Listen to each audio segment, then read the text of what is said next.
The reflection blinked first. I froze, the glass of water trembling in my hand. In the dark surface of the antique mirror, only the Christmas lights flickered. Red, green, red, green. My reflection slowly closed its eyes, opened them a second later than I did. Water splashed onto the floor. I raised my hand. The reflection mimicked the gesture, but as if moving through thick water. Slowly, reluctantly. Then it smiled. I wasn't smiling. My face in the mirror stretched into a wide grin, and the lips silently formed my name. Dan. I lunged for the light switch. Bright light flooded the room. In the mirror was just ordinary me, disheveled, wild eyes, nothing unusual, but my heart was pounding so hard I could hear the pulse in my ears. 3 a.m. Another nightmare had woken me. The same one where I open a letter from the bank, and inside are photos of my kids with the caption, "Soon." I'd come downstairs for water, and now here I stood before this damn mirror I'd bought 3 days ago at the Christmas market. $20 for Victorian antiques. The old vendor hadn't even looked me in the eye when I handed over the money, just muttered something about getting rid of it and quickly turned away. At the time, I thought I'd gotten lucky. Idiot. The next evening I couldn't sleep. I lay in the darkness next to Sarah. She was breathing evenly, but I knew she wasn't asleep. We'd both been pretending for the last few weeks, ever since I lost my job, ever since the debts started piling up. At 2 a.m, I gave up and went downstairs, turned off the overhead light, left only the Christmas lights. In their flickering glow, the mirror looked like a window into another room. The reflection was waiting for me. This time it didn't copy my movements. While I stood at the entrance, it sat in the armchair. That same armchair from our living room, but in the mirror version, leafing through a magazine. I took a step closer. The reflection looked up and smiled, like at an old friend. Words appeared in my head. Not a voice, but thoughts, clear and precise, as if someone was writing them directly on my brain. Tired? My throat went dry. I tried to answer but couldn't. The reflection stood and approached the glass. We stood face to face, separated only by the thin mirror. Its breath left no condensation on the glass. Another thought formed in my mind. Want to see something interesting? That's when I realized something was terribly wrong.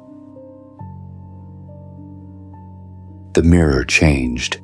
Instead of our living room, I saw another version of our living room, exactly the same, but brighter, cozier. The tree was bigger, the lights more vibrant. Under the tree lay real presents.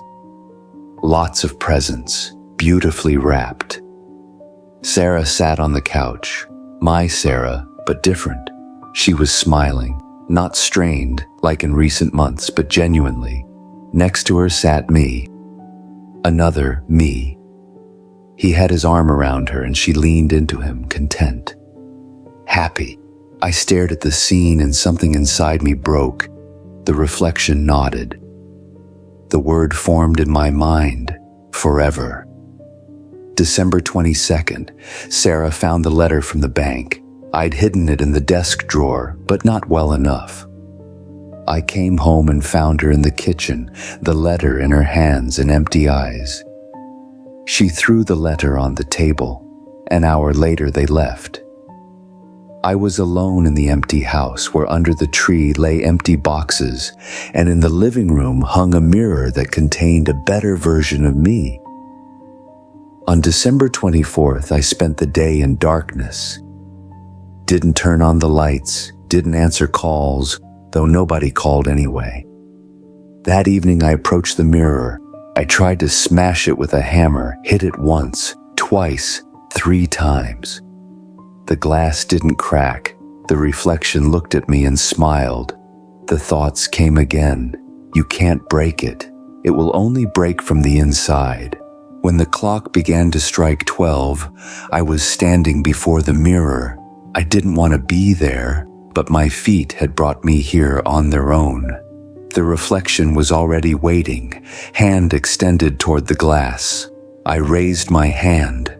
Our palms were an inch apart, separated only by the thin glass. Last thought, Jake, Emma, Sarah. I touched the mirror. The glass was warm, then hot. Then it became soft, like water, and my hand plunged through it. I felt the touch of another palm. It was ice cold, like a corpse. The reflection grabbed my hand and pulled. The world spun. I was falling up and down simultaneously. My ears rang. The smell of burning and something sweet, sickeningly sweet, like rotting flowers. The taste of copper in my mouth. I tried to scream, but there was no sound. Then silence. I was standing in the living room, the same living room, but different. The tree was bigger. There were more presents. On the walls hung photos from a family beach vacation, a trip we couldn't afford. I turned to the mirror. In it stood myself, but in the old living room. In my real living room. The reflection, no, now the real me, looked at its hands, clenched its fists, smiled, then looked at me and waved. I tried to shout, but couldn't make a sound. Wanted to return to the mirror, but my body wouldn't obey. Could only watch as my reflection walked away from the mirror and headed toward the stairs, toward the door, toward my real life. Only then did I understand. I hadn't entered a better world. I'd entered its prison. In the morning, I watched from the mirror as the children, these children, joyfully unwrapped presents. Jake screamed with delight, getting a new gaming console. Emma hugged her father, not me, the other me, and said it was the best Christmas of her life. Sarah, this Sarah, sat on the couch and smiled. I tried to reach them, pounded on the glass from inside. They couldn't hear. Screamed. They couldn't hear. Tried to break the mirror, but it was hard as steel on my side. I was trapped in a perfect world that wasn't mine. A day passed. Then 2, 3. I learned to move through the mirror house. Could walk from room to room, but only through reflections. If there was no mirror in a room, I couldn't enter. I spent most of my time in the living room, watching a stranger's family that looked like mine. But on the 4th day, I noticed something strange. In the hallway mirror, I saw another reflection, not mine. A woman, about 40, in a Victorian dress. She stood in the corner and stared at me with empty eyes. I moved closer. The woman opened her mouth, but there was no sound. Only the silent movement of lips. Help, then she vanished. I turned around and saw another reflection, a man in a 1920s suit. He stood behind me, in the mirror above the fireplace. Then another, a girl, about 10, in a school uniform. Then more, and more. Dozens of reflections, hundreds. All trapped in mirrors, all staring at me with empty eyes, all silently whispering one word, help. I wasn't the first, and I wouldn't be the last. A week passed. I realized the mirror world wasn't just a copy, it was a collection. Every mirror in this house contained someone who had agreed to the exchange, someone who had believed in a better life. We were all here, all watching the worlds that could have been ours. But one night I heard a voice, not in my head, a real voice, quiet as a whisper of wind. I turned and saw Jake, my Jake, the real one. He was standing in front of the mirror in his pajamas, staring at me with wide eyes. He could see me. I told him everything. About the exchange, about the trap, about the hundreds of souls trapped in mirrors throughout the house. He listened without interrupting, his face growing paler. I remembered the reflection's words. It will only break from the inside. If the mirror couldn't be broken from outside, but could from inside, then I needed someone on the outside to break it at the right moment. When the boundary was thin, the plan was insane, but it was the only chance. I explained to Jake what to do. He nodded. He vanished from the mirror. The next night I waited. Midnight came and went. Nothing happened. Then 1 a.m, 2, I began to think Jake couldn't do it, or got scared. At 3 a.m, the mirror trembled.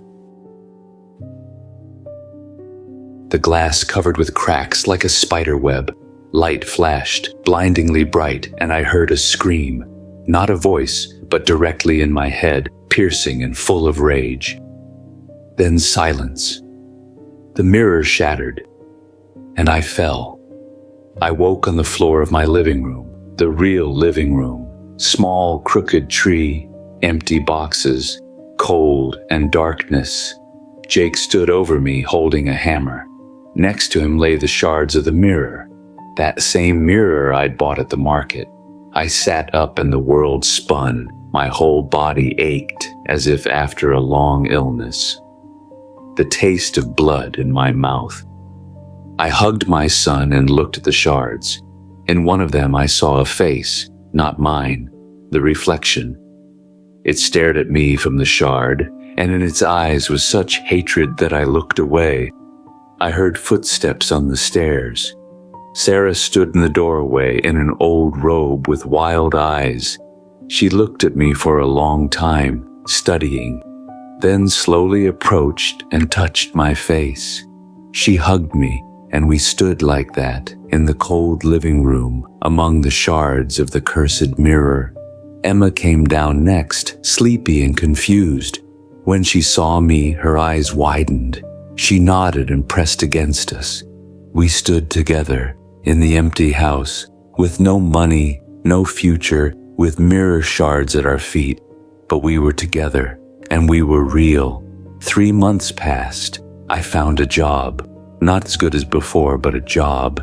We sold the house and moved to a smaller apartment. The kids adapted. Sarah went back to work. We survived. I buried the mirror shards in the woods outside town, every single one, checked twice. But sometimes, when I look in the ordinary bathroom mirror, I see something in the corner of the reflection, a shadow that moves wrong, a face that's looking not at me, but somewhere to the side, and I know it's still there, somewhere between reflections, in a space that's not quite real and not quite not. It's waiting. Waiting for the next person who will look into a cursed mirror and see a better version of their life. Waiting for the next one who will agree to the exchange. If you ever see an antique mirror at a suspiciously low price, if the seller seems too eager to get rid of it, don't buy it. Because some mirrors don't reflect what's in front of them. They reflect what you could have had, what you lost, what you want most in the world. And when you look into such a mirror long enough, it begins to look into you, and then it offers an exchange. And if you agree, you'll learn the truth. A perfect life isn't a life at all. It's a prison of glass and lies. And real life, with all its pain and fear, with all its debts and nightmares, is the only thing that matters. Because it's real. And because in it are people who love you not for being perfect, but for being you.